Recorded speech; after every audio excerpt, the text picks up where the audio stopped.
Howdy, we're back. 2 days in a row. Welcome to the Colonel and the Kid podcast. I'm your host, Greg Heitmann, and we're up and running again today because I got some edits done on chapter 41 of the Colonel and the Kid memoir. So we're going to do the podcast today, read that into the record, get going with that, and not too much extra stuff, not too much peripheral things because we just had the podcast yesterday. So I'm excited to start volume 3. The third season of the podcast, The Colonel and the Kid. And of course, the background I should share is the Colonel is my grandfather, Lieutenant Colonel Edwin P. Hagen Jr., my mom's dad, my maternal grandfather. Maternal grandfather, that sounds better. So obviously, maternal grandfather because his name was Hagen and my name's Heitmann, so that indicate that that's my mom's dad. And I put together this memoir of my grandfather, the Colonel, and that would make me the kid. I don't know if I mentioned that. The Colonel and the Kid. Put together the memoir to, I guess, just preserve the memories of my grandfather, honor his just his memory, his time here, lessons he shared and passed on to the family, including myself. And I tasked myself with recording those memories, and hopefully they live on forever in written form, audio form, and video form. So for those of you watching this video podcast on YouTube, you get to see the photos and enjoy some extra, I guess, just extra visuals that go along with the written memoir part, which is written and documented but not shared on anything yet, any platform. Eventually, be the third volume of the Colonel and the Kid memoir.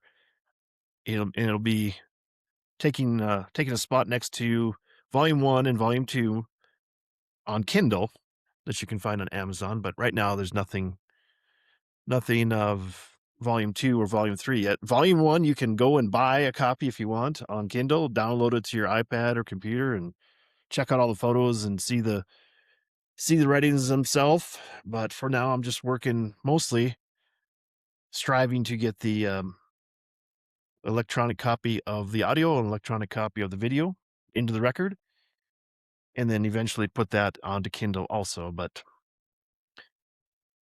so pretty good day. It's June 1st, 2026. We're kicking off the first of the month with the first chapter of the third volume, chapter 41, the pheasant hunting, part 3. And this is a pretty good chapter. It's a little bit longer and it's got some photos. So we'll get ready to jump right into that. And then I don't have much else to share. So this might be a little shorter. Hopefully, maybe we can keep it under an hour. Stay right around an hour. That's pretty good. Otherwise, it gets to be more burdensome trying to get all the editing and fixed up before I can get it published. But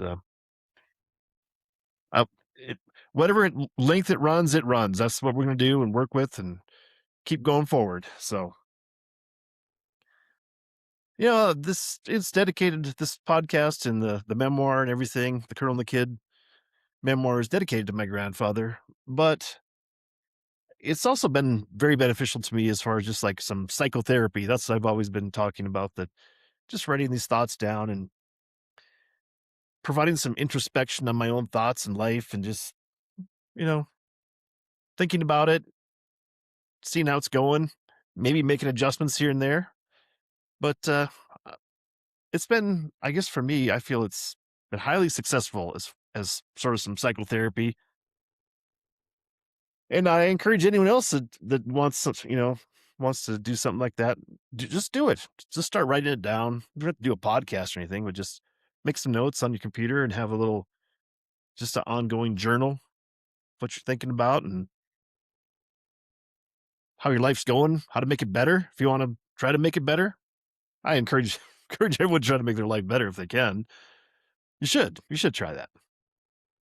But I started this podcast to do that, just to document my grandfather and his relationship with me, and it's turned into something else. We got some recurring segments, and so the memoir is the spine, and it kind of branches off from there to some other things and sports. I think I've labeled this a cultural podcast and genre of when, the publishing side of things where you have to kind of pick out what it's going to be, whether it's political, sports. But I called this culture leaning towards sports because talk a lot of sports, especially I kicked it off during the NFL season last year in September in 2025. So the NFL and my NFL analysis had a huge role in filling a lot of a lot of my podcast time for good or bad.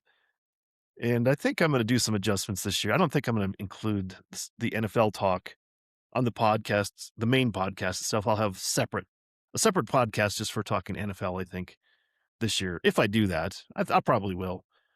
More than not on the sports update coming up. But let's just go ahead and jump into the chapter, get that read into the record, and test my reading skills, my oral reading skills once again, put to the test. It's been a little bit of a hiatus. Been a month since I've read anything into the record, so I have the chapter. I read it recently with the edits, so I should be fairly familiar with it. So it should be a little cross your fingers. It's going to be a little smoother than if I'm just reading it cold after writing it 5 years ago and finally get this stuff done and published into some sort of record. And this is a record because I think they do give me a copyright on my podcasting. So I consider this the official record of the podcast, the Colonel and the Kid podcast. So here we go. Season 3, Volume 3, Chapter 41, The Pheasant Hunting, Part 3. And as always, we start with the quote. If you turn the imagination loose like a hunting dog, it will often return with the bird in its mouth. End quote. So that's a quote from William Maxwell. He's an author. I should have looked up the date on that. But I like that. This is the Pheasant Hunting Part 3 chapter, and so it involves dogs. So he's got to start with a good quote that involves a dog. All right, let's get started on the chapter.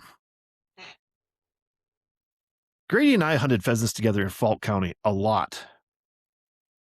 It was almost routine, something I look back now and know that I took for granted. So when Dad and Grandpa came over to hunt, it was special. We even had one rare occasion to have my cousin Jackie's husband, Bill Ferguson, as a guest for a weekend.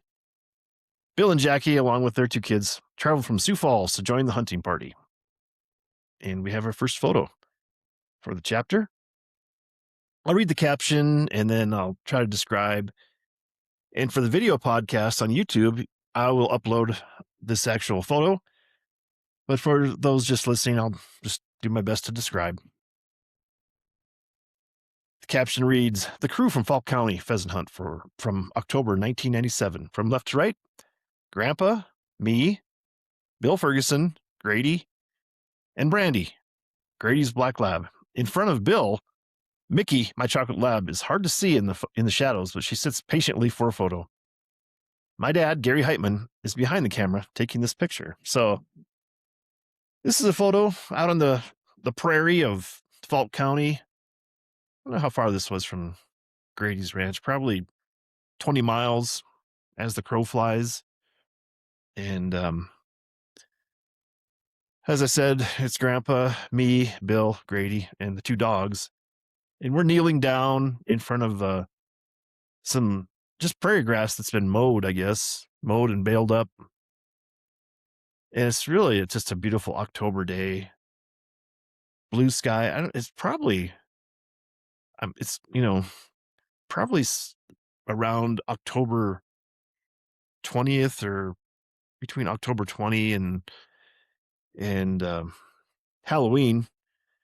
And it's a beautiful day. We're just wearing t-shirts and light caps, baseball caps, and blue sky, a little bit of blue sky poking through, a little partly cloudy with some blue sky in the background, and grass is all turned brown, and it's definitely fall. And Grandpa's got his actual sweatshirt on with his shell vest, his hunting vest, and orange cap. And I got an orange cap, just a white T-shirt from says SDSU, South Dakota State on it, and Bill's got a T-shirt that says Padres training camp, and red baseball cap, and then Grady's got a Texas Longhorn T-shirt and a camouflage cap. I don't know, it must be like a seed cap there from a seed company. And then off to Grady's left, there's Brandy, his black lab, really good hunting dog. And then there's Mickey, chocolate lab, kind of just barely see her in the shadows there in front of Bill. And everybody's holding up some roosters, some pheasants that we got during the hunt that day, and really a good indication of a great hunt. And it's interesting to me because Grandpa's smiling, actually smiling for this photo, for the hunting photo. It's weird. And me, I'm partially smiling, but Grady and Bill are looking very stoic, serious at the camera as they get their picture taken. And then we have a follow-up picture, similar picture, and I'll read the caption, then describe. I'm not sure if we filled the 5 allowable limits, a total of 15 roosters that day, but it was a productive day. I took this photo of the squad, and from left to right, we have Grandpa Hagen, Gary Heitmann, Bill Ferguson, and Grady Heitmann. Brandy, Grady's black Labrador Retriever, sits to his left. And again, Mickey, my chocolate Labrador Retriever, is in front of Bill. This is a great picture of the South Dakota prairie return to grasslands, showing up in the background, October 1997.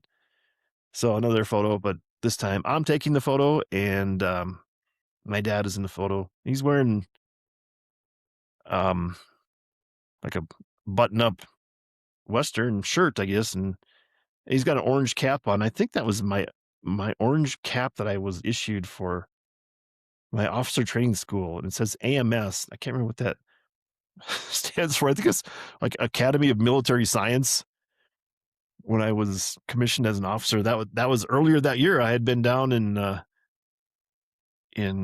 Tyson McGee Air Base in Tennessee, going through my officer's training school for 2 months, and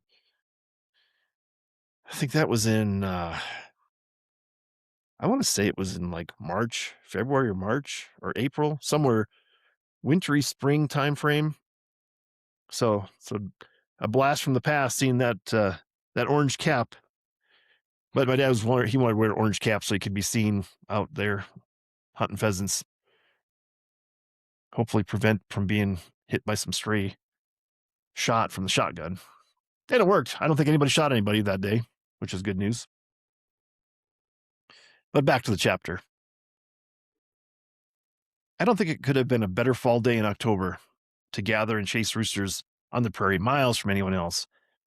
It was like we were the only ones in the world, a peaceful respite for everyone involved, except for the pheasants.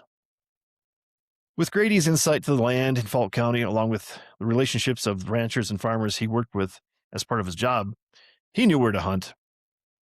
The area that we concentrated on at that time for pheasants was about 20 miles as the crow flies from Grady's ranch. It was an area prime for upland game. South Dakota Game Fish and Parks managed a program called walking areas in croplands that were recently put back into grasslands via the Conservation Reserve Program, CRP. Several adjoining sections totaling about 7 square miles of habitat for wildlife made up some premier hunting grounds. I fondly remember those days that quickly disappeared and seemed like a lifetime ago. Grady's dog, a black Labrador named Brandy, was the key to locating most of those pheasants we harvested in the late 1990s. And the hunt with Bill that day was no exception. I had just gotten my chocolate lab Mickey the summer of 1997, and she didn't know anything about hunting yet. She was still a puppy, and at one point we left her with Grandpa so we could push through a low area. When we got back with a few birds, lo and behold, Grandpa had walked a bit near the truck and with the help of Mickey downed a rooster. What a day. Grandpa would have been 78 years old at the time, by my calculations. I can only hope and pray that I will be in similar shoes if and when I make it to that age. We put in a few miles walking across the prairie that day, and the effort brought a well earned exhaustion for the men and dogs. I think we filled our limits 5 hunters, 3 roosters apiece. Maybe you can get an accurate count in some of the pictures. So here's another photo. I'll read the caption, then describe. Bill with the dogs and roosters after a good day afield in Falk County, South Dakota, October 1997. So Bill Ferguson's kneeling down there, and it's just him with a pile of roosters. Looks like he's holding 2 roosters in his left hand and 1 in his right hand. There's a bunch of them on the ground in front of him, and a dog flanking him on each side, Mickey on his right side, and Brandy on his left side as he takes a knee and kneels down in the mowed area with the I think that's intermediate wheatgrass in the background there. It's really a good stand of grass there. And Bill's smiling quite a bit there, finally. Not the stoic expression of the other photos before that. Then another photo. I'll read the caption and then describe. Grandpa's great grandchildren with a nice bounty of pheasants after our great day afield in October 1997. From left to right, Whitney Ferguson, Katie Ferguson, and Kristen Heitmann, each holding a rooster. Behind them is Caitlin Heitmann. Photo taken in Grady's driveway at his ranch in Falk County, South Dakota. So this is a nice setup photo where all the girls, the great grandchildren from Grandpa Hagen, they're sitting there on the tailgate of Grady's Dodge pickup, and it's pretty it's pretty interesting because I don't know, well, those kids are probably ranging from 5 years old to 2 years old. I don't know what the exact ages are, but they're just young kids, young little girls holding up pheasants. And there's plenty of pheasants, roosters there on the tailgate, and then they're holding some up. And Caitlin's standing up in the background. It looks like she's got a name tag on. It's like, hello, my name is. And I think what had happened is the women had gone into town because I think there was like a little during the pheasant opener or pheasant season. Maybe this was the pheasant hunting opener that weekend. I don't know. But I think Falkton, the town there, had a little craft show, craft sales, and the women would usually go to that. I think the kids had gone along too, and I think Caitlin had gotten a name tag there, and she was wearing it on her shirt. So it's a really cool picture, kind of documenting the history of hunting pheasants out there in the late 90s. But back to the chapter.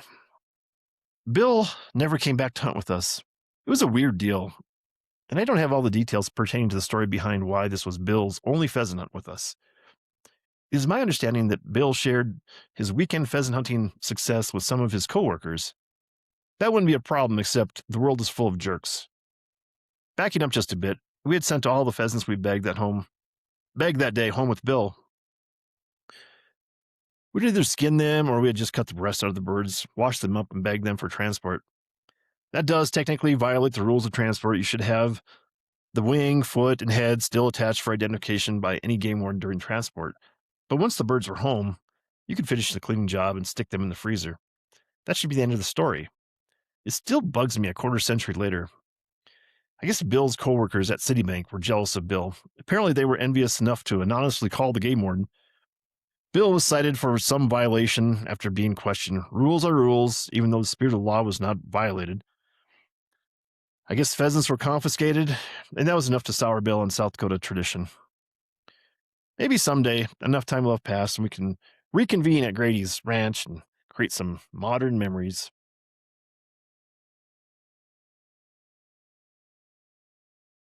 And here I have a couple photos. 3 photos to end the chapter. And I'll read the caption and then try to describe a little bit.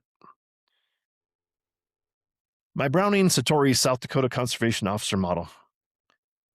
Saturday nights when I was in Sioux Falls for my monthly South Dakota Air National Guard drill obligation, I would kill time perusing the guns at Shields Sporting Goods store. I picked up this used, unique shotgun sometime between 1997 and 1999. It is in pristine shape and sports some beautifully finished wood in the stock and forearm. It is a double barrel over and under model. I only shot it once on a dove hunt and seemingly couldn't hit the broadside of a barn with it, so I stick to more traditional pump action or semi-auto shotguns if I want to more than just look good out in the field. And this is a photo of the shotgun. Like I said, I just bought it at Shields. It's more of a piece of art, I guess. Actually, I don't have it on display now, but I used to just display it on a gun rack in the basement, my mom and dad's house for a long time there. And it's got some beautiful, beautiful finished wood on its stock and its forearm, and got a gold trigger. It's a Browning Satori. So I don't know how much that costs. Probably at the time, I wish I could remember. I'd say probably like $600. So it's quite a bit of money I bought for a piece of artwork, really, because I never really hunted with it. And I don't know, just got a really nice look. Classic looking gun. And then I have a second photo of the gun here. It's more close up detailed. And I'll read the caption, then describe. I thought I'd just throw these photos of the special shotgun into this chapter because it involves conservation officers. As I mentioned, I've only used this gun once in the field. In the future, I plan to get it out on a real South Dakota pheasant hunt with hopes of making some positive memories and getting some photos of it with its beautiful finish out in the sunlight. If it doesn't work out, I'll be content to just have it displayed on the wall of my den in a gun rack as a work of art. And this is a close-up of the bluing and metalwork between the stock and the forearm there. And you can see it says South Dakota Conservation Officer, and it's got some of the details of the engraving and the checkering in the wood on the stock and on the forearm wood there. It's got a close up of the gold trigger, kind of the signature of the Browning firearms. And finally, one more photo. I'll read the caption and talk about it. This is another detail of the trigger guard of my Browning Satori South Dakota Conservation Officer shotgun. It has the engraved image of a badge with number 4 in the center. I wonder how many were made. So this is on the bottom of the trigger guard. It's got the metal work just around the trigger to, prevent accidental firing. If you're not familiar with firearms, it's got a rounded piece of metal to protect the trigger. And engraved on this trigger guard, it's got an image of a conservation officer badge. And it says on there, South Dakota Game Fish and Parks. Then above that, conservation, and the bottom, officer. In the center of the badge, it's got the number 4. It's just pretty cool. Very unique in my mind. Like I said, just more of a piece of art, I guess, hunting art to display on your wall. But maybe someday in the future, get up there and back up to Grady's ranch and lug that gun around and take it out in the field and see if I can actually shoot a pheasant. That'd be good for a podcast video if I could do that in the future. Have somebody film me trying to shoot a pheasant with my over/under conservation officer model shotgun. And I should say it's a 12 gauge. It's 12 gauge shotgun too. So it's your probably traditional upland game / pheasant gun, and put that on the bucket list, the to-do list for the future. Get that gun out there. Anyway, that's really the end of the chapter. And as always, we have a quote to finish out the chapter. Quote, "My object, all sublime, I shall achieve in time, to let the punishment fit the crime." End quote. And that's a quote from William Schwenk Gilbert. And he was an English dramatist and partner of Arthur Sullivan. It's a quote from the Gilbert and Sullivan comic opera, The Mikado. And so you um, may be familiar with Gilbert and Sullivan. They did a lot of musicals, stage shows, I guess, back in probably the 1800s. I don't know if it was late 1800s, but they had, I can't remember what they, all their multiple musicals that they wrote together and composed the music for. So it's a very famous, a very famous quote from from one of their musicals. So anyway, that was the quote I used because of the crime that was committed, the quote unquote crime that was committed for this illegal transportation of harvested pheasants, legally harvested, but then not. We didn't complete the mission by leaving heads and wings and feet on the birds for them to be transported legally. So Grady and I just probably as much to blame to be fined by by the authorities, and someday maybe we'll get some real justice so the punishment fits the crime. Maybe a stern warning from the conservation officers rather than, you know, a monetary fine and taking the the pheasant breasts away for being consumed by the family. So anyway, maybe not the best heartwarming happy ending to this chapter, but informative nonetheless. So that's it. That's chapter 41, the pheasant hunting part 3, and got it into the record today, and makes me feel pretty good to finally get back to getting some chapters finished, edited, and now put into the record for the podcast and posterity. Good memories. Good memories of Grandpa out there actually hunting with us in his late 70s. That's amazing. Be like be like me out there hunting 21 years from now. So something to look forward to.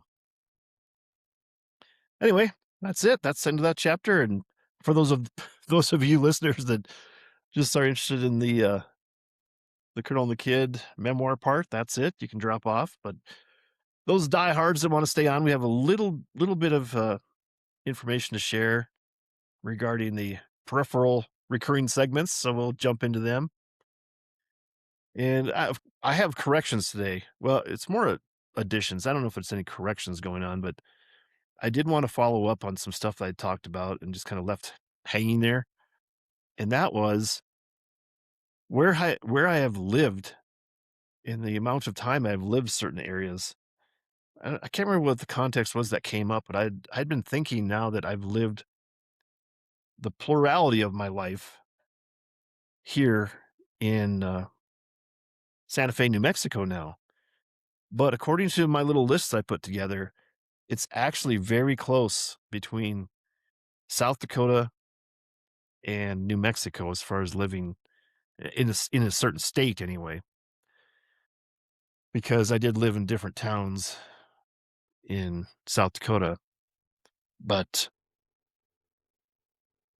it's weird because I did move back to South Dakota here from 2023 to 2025. I was technically living in Fort Pierce, South Dakota, but I still had my house here and I had my main address and most of my financial stuff, if you want to call it that, was based here in Santa Fe, New Mexico. So it turns out it's probably about, I think it was 20 years that I lived in Groton, South Dakota. And then before I had moved to Fort Pierre, I had 19 years in Santa Fe, New Mexico. But then combination of moving back to South Dakota for those 2 years in 23 through 25, and then now back here for 1 year back in New Mexico. It's like 22 years to 21 to 20 years, I guess, 22 years in South Dakota, and 21 years here in New Mexico. So by the end of this next year, it'll be evenly distributed between 22 years in New Mexico and 22 years in South Dakota, and then some peripheral other places where we moved around a little bit. And I had 2 years in Iowa, in Ames, Iowa, and 2 years in Pflugerville, Texas. So I've been away from South Dakota m- most of my life now. So that's interesting how time goes by and changes the percentage of places where you lived if you move away. So it's really it's interesting to me. I just statistically just to look at that, but maybe maybe it means nothing to anybody else. But I don't know. I guess what do I call myself? Can I consider myself to be South Dakotan, or am I just New Mexican now? Probably just New Mexican. I guess I consider that my home now. So that's one update. I don't know I don't really want to consider it a correction, it's just more of an update. And I also wanted to to follow up on the dry cleaning prices because I think I had said it was about $20 or under $20 for the dry cleaning.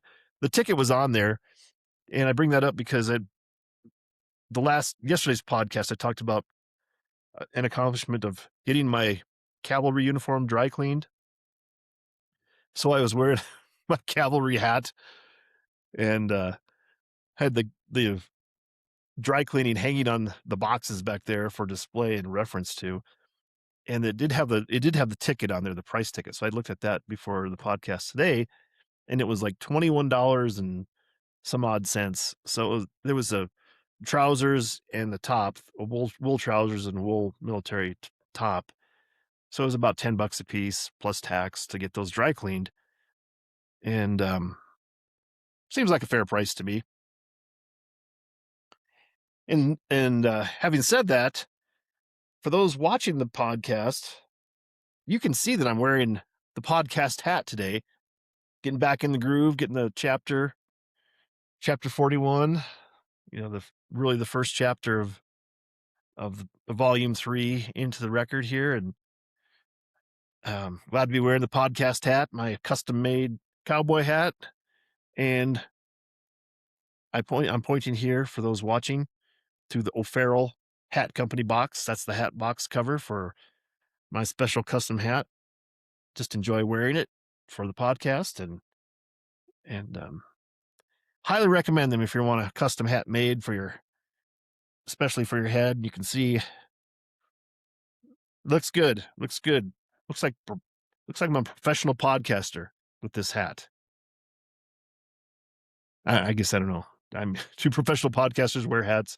I guess most of them wear headphones, so they probably don't wear hats. So strike that from the record. We should edit that out.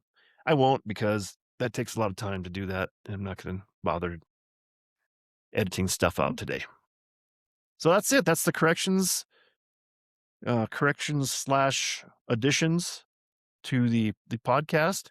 And now we're moving on to the Major League Baseball update, sponsored by Teener Baseball, the book I wrote about baseball. There's the poster in the background. You can see that. And here's the book itself. Still a good book to read to start your summer off, or if you're at the beach or something like that, you want some humor in your life. There you go. Teener Baseball, a book about mine and my younger brother Garrett's baseball adventures, playing baseball in Groton, South Dakota. This is a fictional version. It's been dramatized and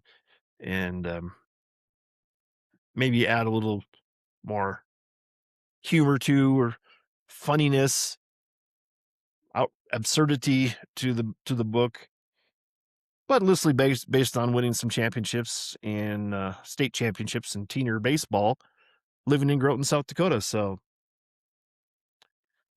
want to kill some time? Go ahead and read a book about Groton, South Dakota, aka Reedville, South Dakota, because it's a fictional account of stuff. So I made up a fictional town to talk about, and you'll enjoy it. There you go. And that's the Major League Baseball sponsor, Teener Baseball.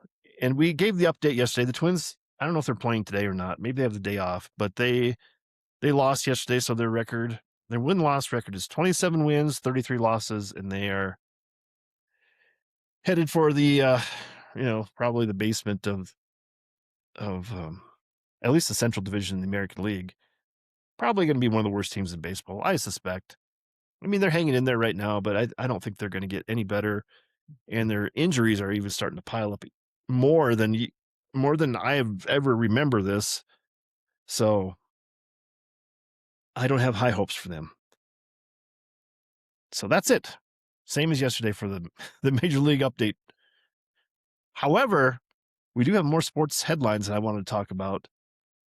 Starting with I'm going to keep this is going to be like a routine update. I have canceled my NFL ticket. That's specifically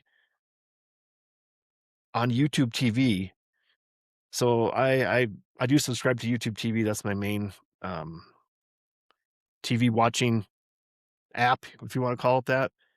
And you have to have that to get the NFL ticket. It's an NFL Sunday ticket, whatever it's called. And I'm waiting to see if they have offer me some special welcome back offer to come back to and subscribe. It's about $500 a year. I'm just seeing if I can get a deal out of them. Maybe not. We'll see what happens. They have not contacted me yet to come back. There's still plenty of time before football season, so we'll see. See what happens. I will keep that as a note and a reminder to give that update each podcast if it seems relevant. I just wanted to bring that up. Even though I had talked about it yesterday. Nothing's changed from yesterday. Imagine. So I did talk about the Las Vegas A's also, and I think I had said something about researching some of their players. They're good players, and I did remember they had a really good. I think they had the rookie of the year last year. Yeah, by the name of Nick Kurtz. He's a first baseman, and he was a unanimous rookie of the year for the American League. And he did have a 4 home run game as a rookie. And it was, I guess there's I guess the spark and the hope of maybe the Las Vegas A's will be my team, and they do have a star player, unlike the Minnesota Twins, and they have nobody that's really close to anything of that level.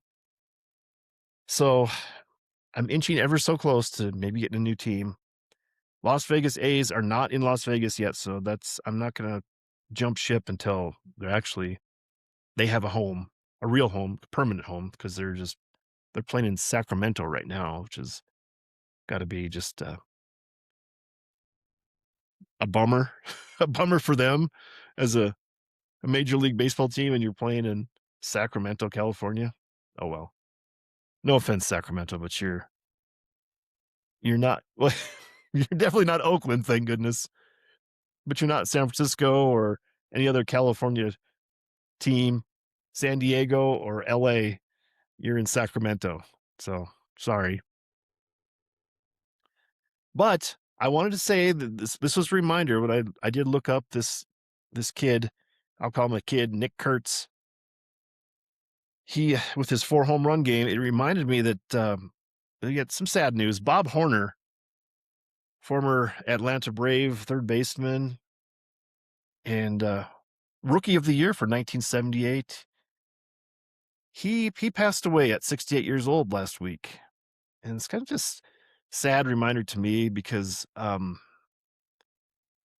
remember him as having a 4 home run game, and that's one of the things that was highlighted in his obituary and all the stories that came out, you know, talking about his passing away. And for me, there's some special memories of Bob Horner because when I was a kid, we had just first gotten cable TV when we lived in Groton, South Dakota. and we had access to WGN, which had the Cubs during the day because they didn't have lights there yet. So they always played day games at the Cubs when they were playing at home. And then we had the Braves on the Superstation, WTBS. So I knew the players for the Cubs and the Braves up and down their lineup. I just knew them. I knew all these guys. And Bob Horner was one of those guys that I remember playing. He was a good player. In looking up more information after he passed away here, I didn't realize that he was rookie of the year. And also that he was drafted in June, and like just a few days later, he didn't even play in the minor leagues. He went straight to the Braves team and started playing straight out of college. I think he went to Arizona State University, if I remember right. I should have taken some better notes. And he was the Golden Spikes, the player of the year. He won the Golden Spikes trophy. That was the inaugural Golden Spikes um, award in 1978, and he won a college World Series for Arizona State back then. And it's just, I didn't realize how good of a player and his statistically how good he was until I started doing some of this research. And then, and then personally, the one thing that sticks out in my mind was he had a maneuver. I don't know what you would call it, but he would be ready at the plate, standing there, ready to take the pitch. And if the ball was like low and inside, he would just like straighten his knees, and it would look so strange. It's just like this really exaggerated um, maneuver to avoid getting hit by the pitch. Even if it wasn't going to hit him, he just straighten his knees and make it look more dramatic than it was possibly. But that always stuck with me of how like cool and calm he wouldn't jump out of the way or get all overly dramatic in that sense, but he would just straighten his knees and exaggerate that, make it look like it was more inside, try to get the call from the umpire, even if maybe it was on the inside corner of the strike zone. But I don't know. That's the one thing I remember about him. Just that maneuver. That's the one thing that sticks out in my mind. And 4 home runs in one game, which in my mind, I was thinking that they weren't being broadcast that day. And I thought they had some other programming. And for some reason in my mind, I thought they had interrupted whatever was being broadcast to show live his his attempt to get a 4th home run.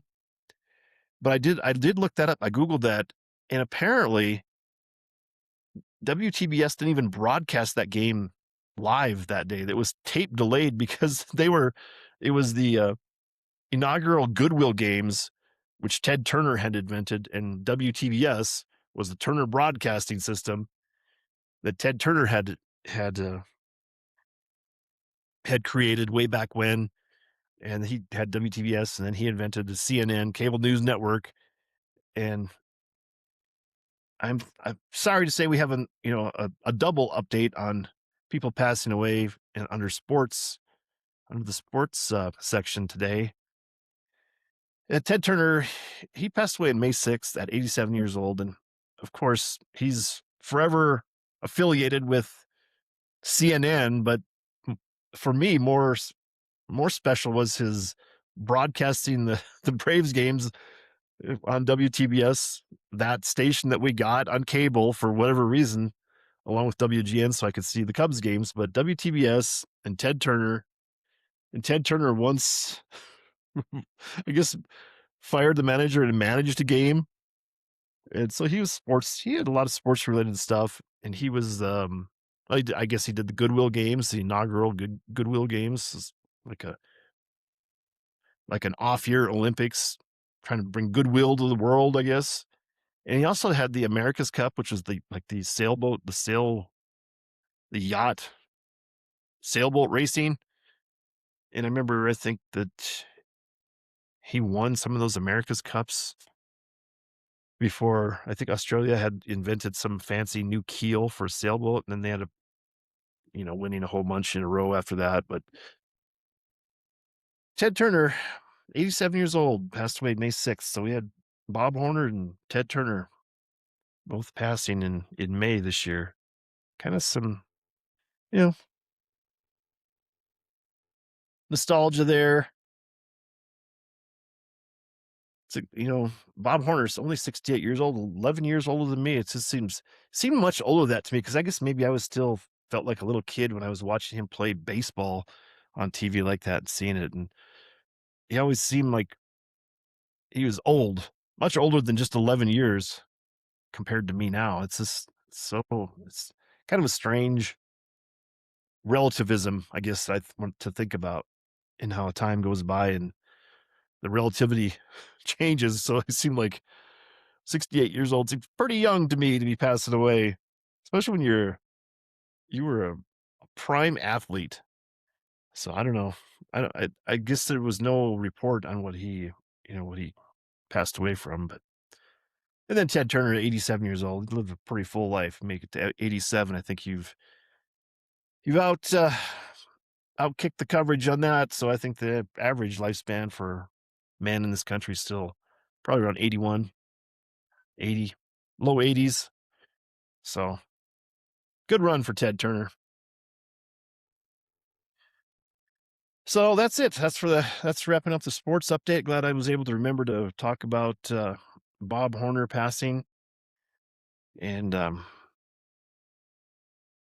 just bring up some good memories for me of watching that. And really, I guess I don't know if I was probably my peak time in baseball.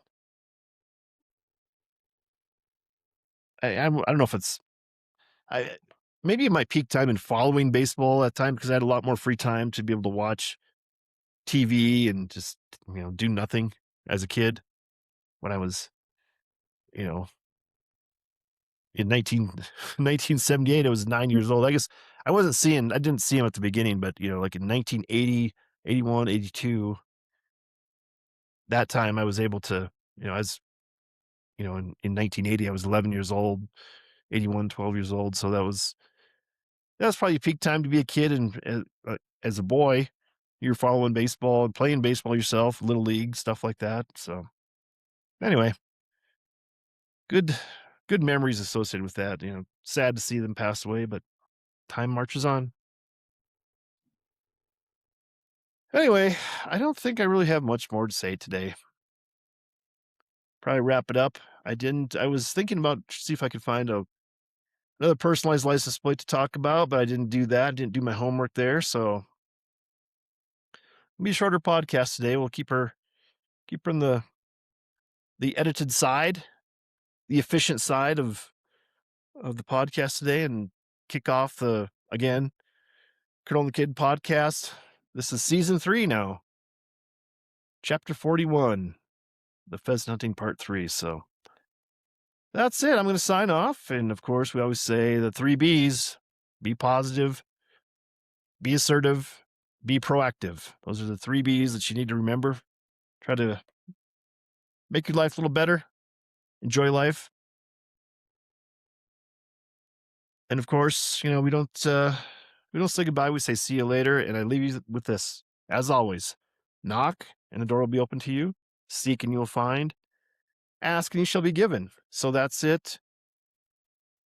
Another day, another podcast. So we're starting to get rolling on the volume 3 of the Kurt on the Kid podcast and look forward to seeing you next time. See you later.